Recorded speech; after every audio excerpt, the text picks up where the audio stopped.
Saludos hermanos, celebramos hoy el miércoles de la tercera semana de Pascua. Continuamos escuchando el libro de los Hechos de los Apóstoles, empezamos en el capítulo 8. Aquel día se desató una violenta persecución contra la iglesia de Jerusalén. Todos menos los apóstoles se dispersaron por Judea y Samaria. Unos hombres piadosos enterraron a Esteban e hicieron gran duelo por él.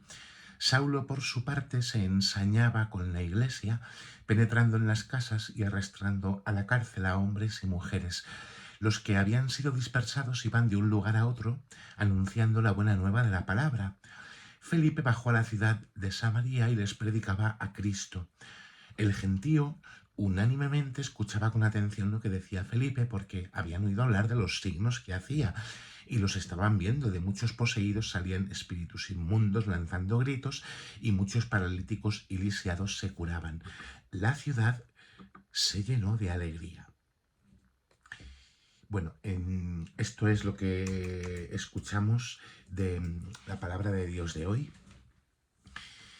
8 versículos muy cortitos y fijaos que por una parte tenemos la violenta persecución que se desata contra la iglesia de Jerusalén, como en medio de esa persecución los cristianos se empiezan a dispersar, menos los apóstoles,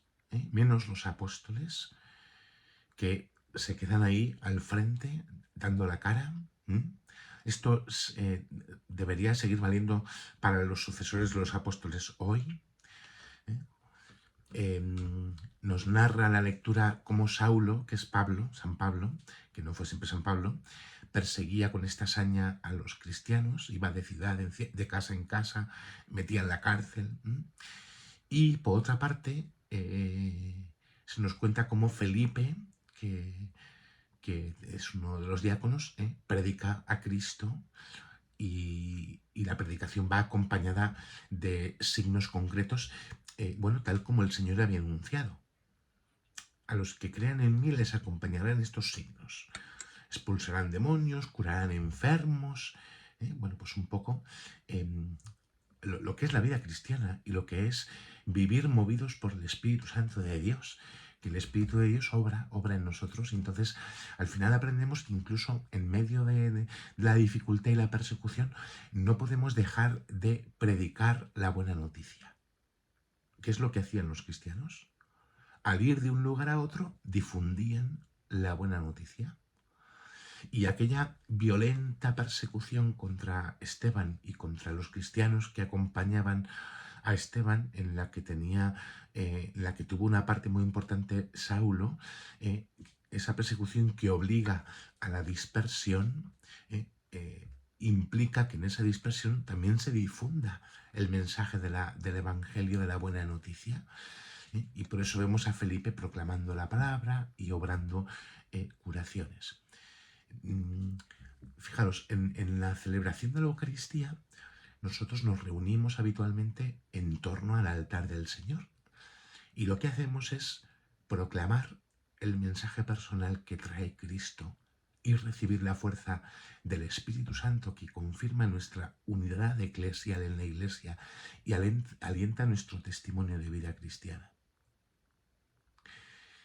En la Eucaristía recibimos el alimento y la fuerza necesaria para vivir lo mismo que vivieron los apóstoles. Pues nosotros no sabemos cuándo se nos va a desatar una persecución o otra pandemia. Y la cuestión no es esa. La cuestión es cómo lo vamos a vivir. ¿Con qué espíritu lo vamos a vivir? Porque no podremos dejar de ser cristianos, de predicar, de cuidar, no de descuidar, sino de cuidar nuestra vida de fe.